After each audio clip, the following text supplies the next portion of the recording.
in solitude, sir. Thank you. Honorable Leader of the House.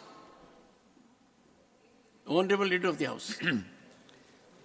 बहुत बहुत धन्यवाद माननीय अध्यक्ष जी। बड़ा ही मिला जुला भाव होता है आज के दिन।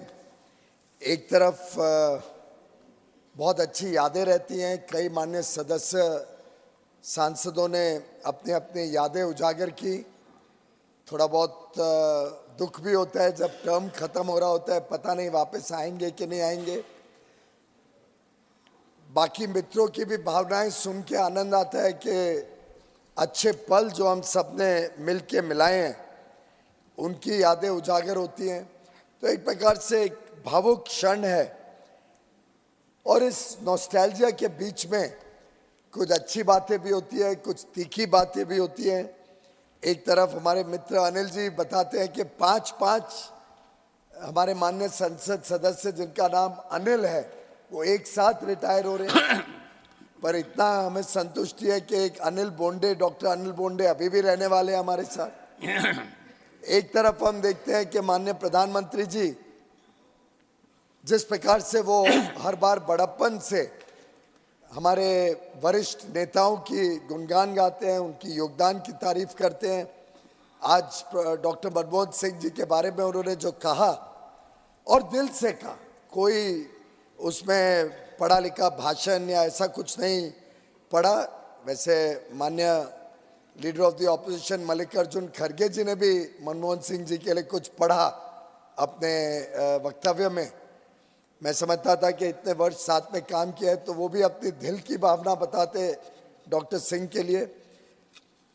परंतु एक तरफ हम सबकी जो भावनाएं हैं, बड़े बड़े वरिष्ठ साथी हम मिस करेंगे, उनका योगदान, जिस प्रकार से उन्होंने इस उच्च सदन की गरिमा बढ़ाई, बड़े बड़े कानून पारित हुए, इस भव्य नए पार्लियामेंट के बिल्डिंग में जिस प्रकार से शुरुआती नारी शक्ति वंदन अधिनियम से हुई, एक प्रकार से एक ट्रेंड सेट हुआ कि आगे आने वाले दिनों में ये नया भवन आगे आने वाली पीढ़ी को, अमृत पीढ़ी को, आगे आने वाले अमृत काल में जब भारत विकसित भारत की तरफ तेज गति से प्रगति कर रहा है, कैसे इस सदन का व्यवहार रहेगा, चाल चलन रहेगा, योगदान रहेगा और कैसे हम सबको कर्तव्य भावना से भारत के भविष्य के लिए अपने अपने कर्तव्य को निभाना है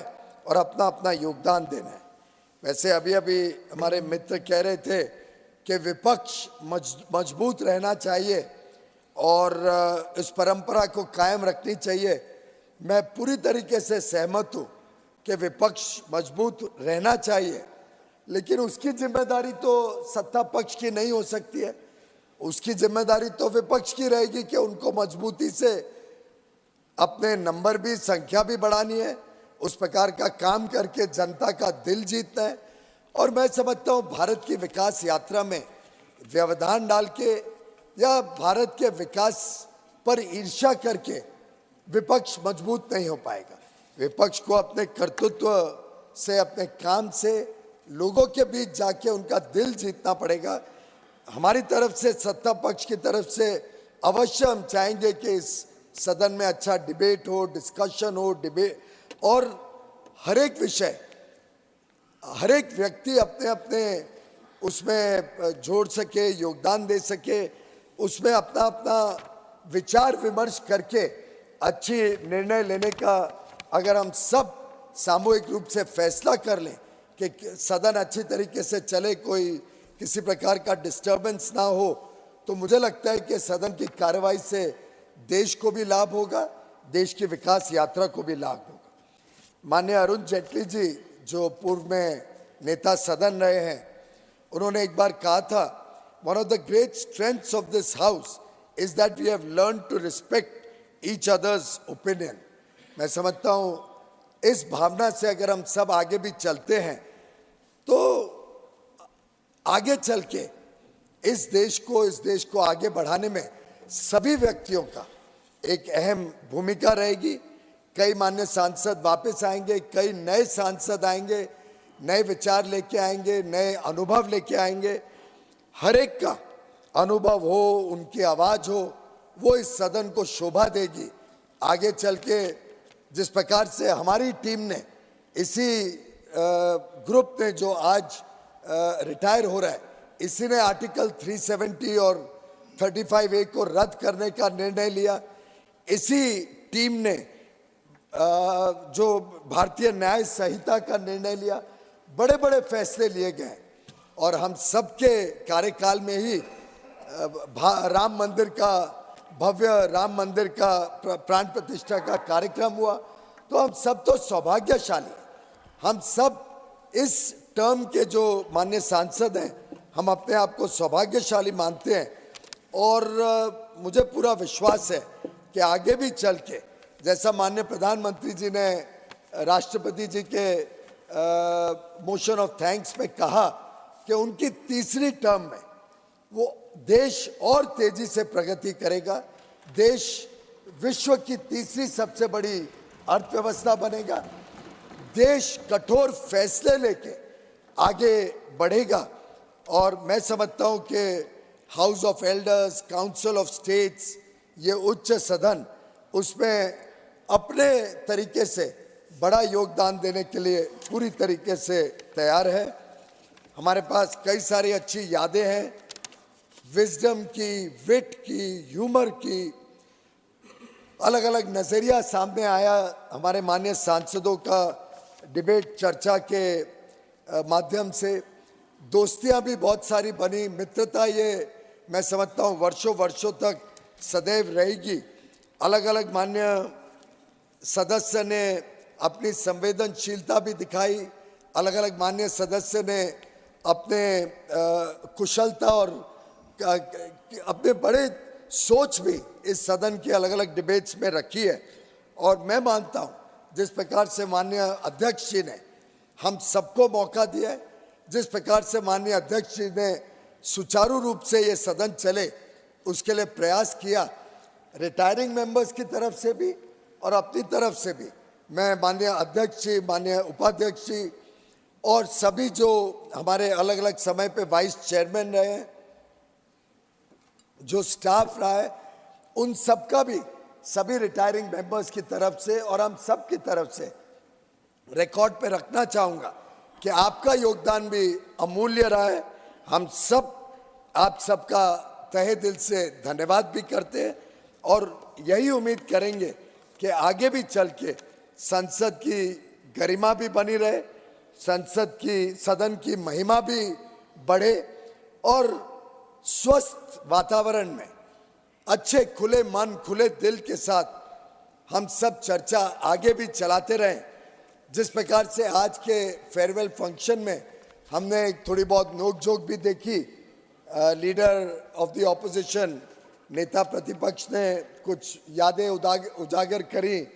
माननीय देवेगौड़ा जी के लिए थोड़ी ईर्ष्या जरूर थी, थोड़ा दुख भी था कि उनका इंडिया अलायंस कमजोर होते जा रहा है। उसकी जिम्मेदारी तो हमारी नहीं हो सकती है, इतनी बात तो स्पष्ट है।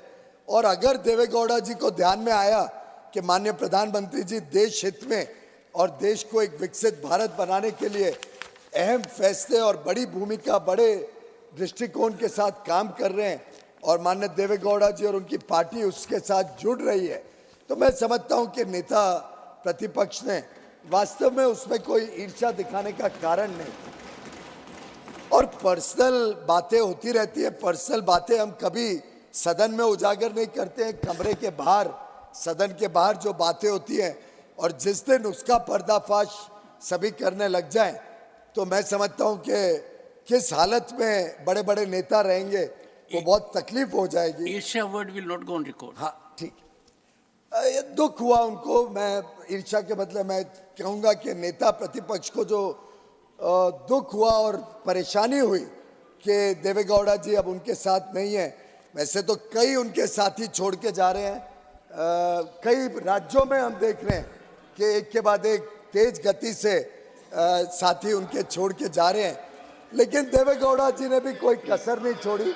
उन्होंने भी पूरी तरीके से अपने जवाब में बता दिया कि कैसे अलग अलग समय पे उनके भी बड़े अनुभव रहे हैं माननीय खड़गे जी के साथ। तो ये नोक-झोंक भी इस सदन की एक प्रकार से विशेषता है। ये नोक-झोंक चलती रहे, लेकिन कभी हम डिसिप्लिन ना तोड़े, कभी हम सदन की कार्रवाई में तकलीफ ना डालें, अच्छी तरीके से सदन चले, ऐसा मैं समझता हूं। सभी रिटायरिंग मेंबर्स की भी इच्छा रहेगी कि आगे भी इसी प्रकार से सदन चले, और मैं भी अपनी तरफ से सभी रिटायरिंग मेंबर्स को, सभी आज जो सेवानिवृत्त हो रहे हैं, कुछ तो वापस आ जाएंगे, कुछ अलग अलग तरीके से देश की सेवा में लगेंगे, अपनी पार्टी की सेवा में लगेंगे, अलग अलग अपने पैशन को, अपने हॉबीज को परस्यू करेंगे।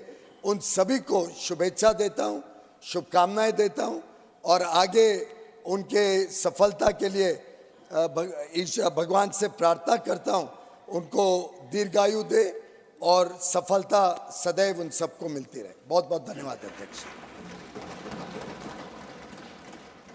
Papers to be laid on the table, Srimati Meenakshi Lekhi. Very much, sir. Ever grateful. Honorable Chairperson, sir, with your permission, I rise to lay on the table of the House the papers listed against my name at serial number 6 in today's revised list of business from both departments.